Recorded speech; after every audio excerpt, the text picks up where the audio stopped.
నమస్తే, welcome to Raj news. నేను Srikanth. Yes, Jeevan Reddy Congress పార్టీని 40 ఏళ్ళు కాంగ్రెస్ పార్టీ జెండాను భుజాన మోసి ఆ తర్వాత ఆయన ఒక అవమాన భారంతో పార్టీ వదిలి వెళ్తున్నారు. సో పార్టీ ఆయనను గుర్తించట్లేదు. ఆయన తెలియకుండానే సంజయ్ని పార్టీలో తీసుకున్నారు. ఆయన నియోజకవర్గంలో పక్క పార్టీ నుంచి వచ్చినటువంటి ఎమ్మెల్యే పెత్తనం నడవడం, తన తెలియకుండానే పార్టీ కండువా కప్పడం, తనకు ప్రోటోకాల్ ఇవ్వడం, తనను డామినేట్ చేస్తూ తన వాళ్ళకే టికెట్లు ఇప్పించుకోవడం, ఈవెన్ సర్పంచుల విషయంలో కానీ, ఎంపీటీసీ జెడ్పీటీసీల విషయంలో కానీ, మొన్న జరిగినటువంటి కార్పొరేషన్ విషయంలో కానీ, కార్పొరేటర్ల విషయంలో కానీ, సో అన్నీ కూడా ఆయనకే పెద్దపీట వేస్తున్నారన్నటువంటి ఉద్దేశం ఒకటైతే కనుక, గాంధీ భవన్లో పార్టీ మారినటువంటి ఎమ్మెల్యేలకు పనేంటి అని ఆయన గాంధీ భవన్లో నిరసన తెలిపారు. జీవన్ రెడ్డిని ముజ్జగించడానికి శతవిధాల ప్రయత్నాలు జరిగాయి. శ్రీధరబాబు వెళ్ళారు, అడ్లూరు వెళ్ళారు, మంత్రులంతా కూడా జీవన్ రెడ్డిని మోస్ట్లీ ఆపడానికి ప్రయత్నం చేశారు. కానీ ముఖ్యమంత్రి మాత్రం జీవన్ రెడ్డి విషయంలో అదే విషయంలో అంతే పంథాలో ఉన్నారు. బట్ ఇప్పుడు అదే జీవన్ రెడ్డి కేసీఆర్తో ట్రావెల్ చేయబోతున్నారు. ఆనాడు తెలంగాణ ఉద్యమం టైంలో కేసీఆర్ పైనే పోటీ చేసి సమాన స్థాయిలో ఓటు బ్యాంక్ సాధించుకున్నటువంటి జీవన్ రెడ్డి రాజకీయాల్లో చాలా సీనియర్, కేసీఆర్తో సరిసమానంగా ఉన్నటువంటి ఒక సీనియర్ పొలిటీషియన్. సో ఇప్పుడు బీఆర్ఎస్ పార్టీలోకి వెళ్ళిన తర్వాత ఎట్లాంటి పరిణామాలు ఉండబోతున్నాయి? బీఆర్ఎస్ పార్టీకి ఇది ఒక బిగ్ బూస్టప్ కాబోతుందా? కాంగ్రెస్ పార్టీ సెల్ఫ్ గోల్ చేసుకుందా జీవన్ రెడ్డిని కోల్పోయి? ఈ అంశాలు కూడా ప్రస్తుతం చర్చ నడుస్తోంది.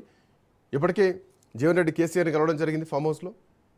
20వ తారీఖు జగిత్యాలలో జంగు సైరన్ మోగించబోతున్నారు. జగిత్యాలంటేనే ఒక పోరాటాల ఖిల్లాగా అందరికీ తెలిసినటువంటి విషయమే. అట్లాంటి జగిత్యాల గడ్డపైన జీవన్ రెడ్డి మరొక చరిత్ర సృష్టించబోవడానికి సిద్ధంగా ఉన్నారా? బీఆర్ఎస్ పార్టీకి ఇది ఒక ఆయువు పట్టులాగా మారబోతోందా అన్న అంశం ప్రధానంగా మారింది. మాట్లాడదాం ఇదే అంశం పైన. గౌతమ్ ప్రసాద్ గారు మనతో పాటు ఉన్నారు, బీఆర్ఎస్ పార్టీ సీనియర్ నాయకులు. అట్లాగే అందే సత్యం గారు కూడా మనతో పాటు జాయిన్ అయ్యారు, ప్రముఖ విశ్లేషకులు. గౌతమ్ ప్రసాద్ గారు, సో గౌతమ్ ప్రసాద్ గారు, ఒక ఆరోపణ ఉంది, అంటే ఆయనకు అవకాశాలు లేవు, తన వాళ్లకు టికెట్లు ఇప్పించుకోవడానికే బీఆర్ఎస్ పార్టీకి వస్తున్నారు అన్నటువంటి ఆరోపణలు కూడా కొంతమంది కాంగ్రెస్ నేతలు చేస్తున్నారు. బట్ ఈ ఆరోపణలు ఎట్లా చూస్తున్నారు? జీవన్ రెడ్డి ఎంట్రీని ఎట్లా చూస్తున్నారు? శ్రీకాంత్ గారు, మీకు మన ప్యానెల్లో ఉన్న పెద్దలందరికీ కూడా, ప్రేక్షకులకు కూడా ఉంది.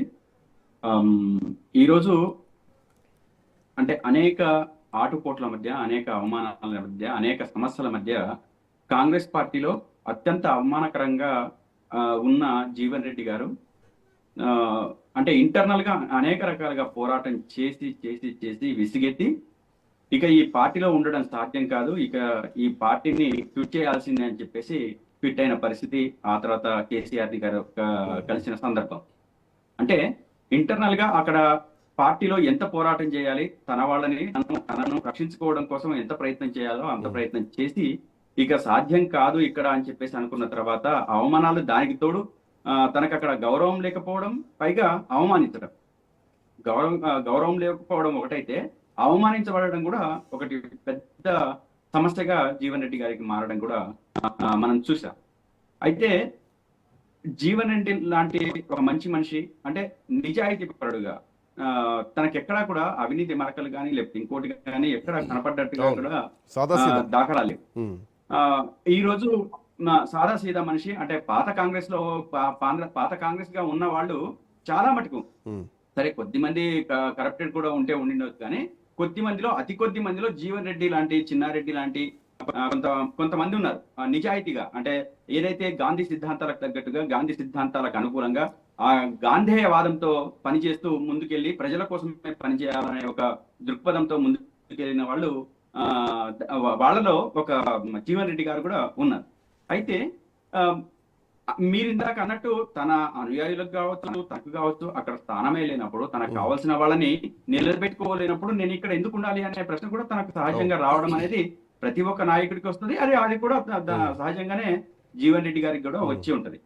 కాబట్టి ఇక అంటే తనకు చెప్పకుండానే ఒక మనిషిని తీసుకోవడం, ఒక ఎమ్మెల్యేగా గెలిపించుకోవడము, అదేవిధంగా తన ప్రోటోకాల్ ఇవ్వడము, అదేవిధంగా ఇతనికి సంబంధించిన వ్యక్తుల్ని కాకుండా, అంటే సమన్వయం చేసుకోకుండా ఇష్టం వచ్చినట్టుగా నిర్ణయాలు తీసుకొని తన మనుషుల్నే దూరం పెట్టే విధంగా, ఇప్పుడు సంజయ్ గారి మనుషుల్నే ప్రదానం చేసేటట్టుగా ఏదైతే ప్లాన్ వేస్తున్నారో దీంట్లో కంప్లీట్ గా ఒక 40 సంవత్సరాల పాటు ప్రయాణించేసి నిజాయితీగా నిక్కచ్చిగా పార్టీ కోసమే పనిచేసిన ఒక అంటే ఒక మనిషికి పాయింట్ సహజంగా కోపము బీఆర్ఎస్ అదేవిధంగా పార్టీకి ఎంత కలిసి వస్తుంది ఏమిటి అన్న విషయం పక్కన పెడితే గతంలో కూడా చాలా మంది సీనియర్ నాయకులు అంటే కేసీఆర్ తో సరిసమానంగా ఉండేటువంటి సీనియర్ నాయకులు అందరినీ కూడా బీఆర్ఎస్ పార్టీ పక్కన పెట్టి ఈటల రాజేందర్ లాంటి వ్యక్తులు పార్టీని వదిలి వెళ్ళిపోయేటువంటి పరిస్థితులు. సో అట్లాంటిది ముఖ్యమంత్రిని ఆ రోజు కేసీఆర్ని కలిసేటువంటి పరిస్థితి కూడా లేకుండే. ప్రతిపక్షంలో ఉన్నారు కాబట్టి చేరదీస్తున్నారు, కానీ రేపు అధికారంలోకి వస్తే మళ్ళీ జీవన్ రెడ్డి ఇట్లాంటి ఇబ్బందులు పడరన్నటువంటి గ్యారంటీ ఏమైనా ఉందా? శ్రీకాంత్ గారు చాలా మంది కేసీఆర్ గారి మీద ఇటువంటి అభిప్రాయాన్ని వ్యక్తపరిచి ఎస్టాబ్లిష్ చేశారు. నిజంగా కేసీఆర్ గారు మీరు చూడండి, బయట నుంచి వచ్చిన వాళ్ళకి ఎవరికి తక్కువ చేశారండి. మీరు కేశవరావు గారిని తీసుకోండి, ఒక ఎంపీగా చేసి, రాజ్యసభ సభ్యుడిగా చేసి, పార్టీ ప్రధాన కార్యదర్శిగా చేసి ఏం తక్కువ చేశారండి అంటే నేను ఇట్లా లిస్ట్ చెప్పుకుంటూ పోతే చాలా చాలా ఉంటది. పోచారం శ్రీనివాస్ రెడ్డి గారు ఏం తక్కువ చేశారండి? స్పీకర్ ని చేసి ఆయనకు కావాల్సిన ఆయన నియోజకవర్గంలో కావాల్సిన అన్ని చుట్టుపక్కల నియోజకవర్గాల కంటే అత్యంత అధికంగా డబుల్ బెడ్రూమ్లు ఇచ్చి, ఆయనకు రోడ్లు ఇచ్చి, నిధులు ఇచ్చి అభివృద్ధి చేసి ఏం తక్కువ చేసిందంటే అంటే ఇట్లా చెప్పుకుంటే చాంతాడంతుంది. వీళ్ళే మళ్ళీ కావాలని కేసీఆర్ గారి మీద పట్టగాల్చి మీద వేసిన సందర్భం సార్. తను ఎక్కడ కూడా సీనియర్స్ ని అగౌరవపరచడం కానీ అంటే దగ్గరికి తీసుకోకపోవడం కానీ అంటే దూరం పెట్టడం కానీ జరగదండి. వచ్చిన వాళ్ళని అత్యంత మర్యాద పూర్వకంగా ఆయన మర్యాదని కాపాడుకునే విధంగా, ఇతరుల కాపాడుకునే విధంగా తన వ్యవహార శైలి ఉంటది. కానీ ప్రాక్టీస్ లో కొద్ది మంది సోకాల్డ్ అనుకునే వాళ్ళు, ఇప్పుడు కోదండరామ్ గారు ఉన్నారండి, కంప్లీట్ గా మాకు వ్యతిరేకంగా నిలబడ్డ మనిషి. అదే విధంగా మూవ్మెంట్ జరిగిన తర్వాత సెంట్రల్ గవర్నమెంట్ నుంచి ఆనాటి కాంగ్రెస్ పార్టీ పిలిచిన తర్వాత ఇతనికి కాకుండా పిలిచిన తర్వాత తనకి దగ్గర తీసుకోవాలి, హక్కును చేర్చుకోవాలి, కౌగలించుకోవాలంటే ఎట్లా సాధ్యమవుతుందండి? అంటే నేను నెగిటివ్ చెప్తున్నాను, పాజిటివ్ చెప్తున్నాను. అంటే ఇక్కడ నెగిటివ్ గా క్రియేట్ చేసిన వాళ్ళే ఇటువంటి కోదండరామ్ గారు లేకపోతే ఇంకొకరు. అదే విధంగా అత్యంత చనువుగా, అత్యంత జాగ్రత్తగా, అత్యంత బాధ్యతాయుతంగా పదవులు ఇచ్చి గౌతమ్ గారు శ్రీనివాస్ రెడ్డి ఏం చేసిండ్రు, గుత్తా సుఖేంద్ర రెడ్డి గారు ఏం చేసిండ్రండి? అంటే నేను ఏమంటానంటే వీళ్ళకి ఏం తక్కువ చేసిండ్రు కేసీఆర్ గారు? ఎక్కడ అసంతృప్తిగా ఉండేటట్టు చేసిండ్రు? ఎక్కడ అసంతృప్తిని ఇంకా బిల్డప్ చేసేటట్టు చేసిండ్రు? చేయలేదండి. అందరినీ దగ్గరికి తీసుకున్న మనిషి, అందరికి హక్కును రాజకీయ అవసరాల కోసం తాత్కాలిక సుఖాల కోసం, రాజకీయ అవసరాల కోసమే వాళ్ళు వెళ్ళారు, అభివృద్ధి కోసం కాదన్నది మీరు చెప్తున్నటువంటి పాయింట్. ఒక నిమిషం, అంతే సత్యం గారు కూడా మనతో పాటు ఉన్నారు. సత్యం గారు గుడ్ ఆఫ్టర్నూన్. గుడ్ ఆఫ్టర్నూన్ అండి. పార్టీ ఓటమి పాలైనప్పటి నుంచి, ప్రభుత్వం పోయినప్పటి నుంచి బీఆర్ఎస్ పార్టీకి అన్ని ఎదురు దెబ్బలే తగులుతున్నాయి. లోక్సభ ఎన్నికల విషయంలో కానీ, లేదంటే అఫ్కోర్స్ మిగతా గ్రామ పంచాయతీ ఎన్నికల విషయంలో కానీ కార్పొరేషన్లు గెలుచుకుంటారేమో అనుకున్నారు, కార్పొరేషన్లు గెలుచుకునేటువంటి పరిస్థితి లేదు. సో ఇట్లాంటి పరిస్థితుల్లో 2.5 సంవత్సరాల తర్వాత బీఆర్ఎస్ పార్టీకి ఏమైనా ఊరటిచ్చేటువంటి అంశమైనా జీవన్ రెడ్డి ఎంట్రీ ఎట్లా చూడాలి ఇది? ఖచ్చితంగా అండి. ఇప్పుడు జీవన్ రెడ్డి ఒక క్రుసేడర్, ఫైటర్, నిజాయితీపరుడు. ఎమ్మెల్సీగా 4 జిల్లాల్లో విస్తరించున్నటువంటి నియోజకవర్గంలో కాంగ్రెస్ పార్టీ అధికారం లేనప్పుడు ఫైట్ చేసి గెలిచాడు. అవును. తర్వాత సింపుల్ మ్యాన్, సింపుల్ లివింగ్. అవును. తర్వాత ఆయనకు భావజాలం కూడా ప్రోగ్రెసివ్ భావజాలం ఉన్నటువంటి వ్యక్తి. అవును. అటువంటి వ్యక్తిని కోఆర్డినేట్ చేసుకోకపోవటం అనేది ఖచ్చితంగా కాంగ్రెస్ లోపం. అయితే జీవన్ రెడ్డి చేరినంత మాత్రాన రాష్ట్ర ప్రభుత్వ అధికారం మారుద్దనో, లేకపోతే రాష్ట్ర వ్యాప్తంగా ప్రభావం ఉంటుంది అనేటువంటిది నిజం కాదు. కరీంనగర్ జిల్లాలో ప్రభావం ఉంటుంది ఖచ్చితంగా. కరీంనగర్ జిల్లా ప్రజలకు కరీంనగర్ ఎంపీగా పోటీ చేసి జగిత్యాల ప్రాతినిధ్యం వహించి ఇవన్నీ ఉన్నటువంటి వ్యక్తి కాబట్టి సహజంగానే ఆ ప్రభావం కరీంనగర్ జిల్లాలో ఉంటుంది. తర్వాత కేసీఆర్ తర్వాత జీవన్ రెడ్డి కలిస్తే కరీంనగర్లో సహజంగానే పాజిటివ్గా ఇంపాక్ట్ ఉండేటువంటి అవకాశం ఉంది. కాకపోతే మోర్ ఓవర్ కరీంనగర్ జిల్లా మీద ఆ పట్టు బీఆర్ఎస్ పార్టీకి ఉంది కాబట్టి, ఎందుకంటే గతంలో కేసీఆర్ అక్కడి నుంచి ప్రాతినిధ్యం వహించిన చరిత్ర ఉంది. సో అక్కడ ఉద్యమాన్ని బలంగా మొదలుపెట్టినటువంటి చరిత్ర ఉంది. మోర్ ఓవర్ జగిత్యాల జిల్లాకు సపరేట్ చరిత్ర ఉన్నటువంటి విషయాన్ని కూడా ఇక్కడ మనం గుర్తించాలి. అందుకని ఇవాళ తర్వాత రెండవది ఎందుకు అడ్జస్ట్ కాలేదంటే కేసీఆర్ మంచిగా చూసుకుండగా మంచిగా చూడలేదా అనేటువంటిది పక్కకు పెడితే, కొంతమందికి కొన్ని సిద్ధాంతాల ఎడల కొన్ని ఆర్గనైజేషన్లతోటి అలవాటు పడి ఉంటారు. వాళ్ళు బీఆర్ఎస్కి వచ్చి అడ్జస్ట్ కాలేకపోయారు. ఉదాహరణకు కేశవరావు ఆల్ ఇండియా కాంగ్రెస్ కార్యదర్శిగా బెంగాల్ ఇన్ఛార్జిగా పనిచేసినటువంటి వ్యక్తి, గతంలో మాజీ మంత్రిగా చేసినటువంటి వ్యక్తి. అటువంటి వ్యక్తికి బీఆర్ఎస్ పోయినాక బీఆర్ఎస్లో కూడా మంచి ఇంపార్టెన్స్ ఇచ్చాడు. అవును. ఆయన మొత్తం మీద మొదటి నుంచి కాంగ్రెస్ బ్లడ్, మళ్ళీ తిరిగి కాంగ్రెస్కి వచ్చాడు. దాంతోపాటు సరే ఆయన బిడ్డ మేయర్ చేస్తానటము మరవటం, లేదా ఈ కాంగ్రెస్ పార్టీ నుంచి కూడా హామీ ఉండటం, మొత్తం మీద షిఫ్ట్ అయ్యాడు. అట్టేగా శ్రీనివాస్ కూడా, ఆయన కూడా చివరి దశలో మళ్ళీ కాంగ్రెస్ అన్న పద్ధతిలో మాట్లాడిండు. కాబట్టి ఏదేమైనా కొంతమంది సైద్ధాంతికంగా జీవితాంతం ఒక పార్టీలో సరే, ఈ 10 మంది ఎమ్మెల్యేల విషయంలో, ఈ 10 మంది ఎమ్మెల్యేల విషయం, పార్టీ ఫిరాయించినటువంటి ఎమ్మెల్యేల మీదనే చర్చ మొదటి నుంచి. దట్టు జీవన్ రెడ్డిని అవమానిస్తూ ఆయన తెలియకుండానే సంజయ్ని తీసుకొచ్చి పార్టీలో పెట్టుకోవడం, ఇప్పటికీ కూడా ఆ సభకు ఆటంకాలు కలిగిస్తున్నారని, లేదంటే రోడ్లు తవ్వుతున్నారని రకరకాల చేయాల్సినవన్నీ చేస్తున్నారు. బట్ ఇట్లాంటి టైంలో ఈ 10 మంది పార్టీ మారినటువంటి ఎమ్మెల్యేల భవిష్యత్ ఏమిటి అన్న ఒక ప్రశ్న కూడా వేసుకోవాలి కదా రేపొద్దున రాజకీయ భవిష్యత్తు గురించి. ఇప్పుడు 10 మంది ఎమ్మెల్యేలు అన్నప్పుడు ఒక్క జగిత్యాల ఎమ్మెల్యేలే కాకుండా 10 మంది ఎమ్మెల్యేలు బీఆర్ఎస్ క్విట్ చేశారు. అవును, అది వాళ్ళ అవసరాలు కొద్ది క్విట్ చేశారు. తర్వాత రెండవది, ఒక్క జగిత్యాలనే సంజయ్ని చేర్చుకుంటే జీవన్ రెడ్డికి కోపం రావాలి. అయితే రాష్ట్ర ప్రభుత్వం రక్షించుకోవటానికి, రాష్ట్ర ప్రభుత్వం 3 నెలలు ఉండదు, 6 నెలలు ఉండదు అనేటువంటి ఛాలెంజెస్ కూడా అటు బీజేపీ నుంచి బీఆర్ఎస్ నుంచి వచ్చింది. కాబట్టి ఒక సేఫ్ లైన్, ఇంకా అవుటర్ లైన్ ఒకటి తీసుకొని వాళ్ళని తెచ్చుకొని పార్టీ నడుపుతున్నారు. గతంలో కేసీఆర్ కూడా అట్లే చేశాడు, పునరేకీకరణ అని చెప్పేసి. కాబట్టి రాష్ట్ర ప్రభుత్వ అవసరాల రీత్యా స్టెబిలిటీ కోసం ఆ పని 10 మందితో చేశారు. కాబట్టి ఒక జీవన్ రెడ్డి దగ్గర చేయలేదు. కాబట్టి సహజంగానే జీవన్ రెడ్డి ఎమ్మెల్సీ ఉన్నప్పుడు మంత్రి పదవి ఇవ్వలేదు. ఇంకో ఏడన్నర 2 ఏళ్ళు ఉండగానే అధికారంలోకి వచ్చింది, మంత్రి పదవి ఇవ్వలేదంటే.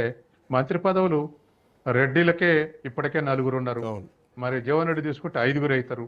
12 మంది మంత్రులు 5 రెడ్డి అయితే 6% ఉన్న రెడ్లకు అంత ఇవ్వటం సాధ్యం కాదు. మిగతా కులాలు ఖచ్చితంగా కాంగ్రెస్ కు అసంతృప్తి ప్రకటిస్తాయి. కాబట్టి